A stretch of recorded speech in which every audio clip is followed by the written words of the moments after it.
ayan, isang mapagpalang umaga. So ayan, ating lalagyan ng remedyo dahil medyo matagal na itong bubong na to. So ayan, yung mga doksungan niya medyo kinakalawang na. So ayan, ano natin, ayan, ano ba tawag dito mga idol? Ayan, please comment down below. Ayan, lalagyan natin ng solusyon. Ayan, medyo may kalawang na Ayan, ayan, mula dulo, ayan, yung pinakadoksungan.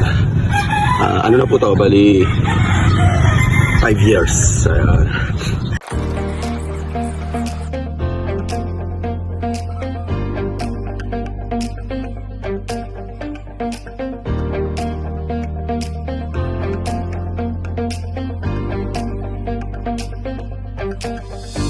So ayan, nalagyan na natin kahit pa paano ay natakloban yung mga kinalawang na. Ayun.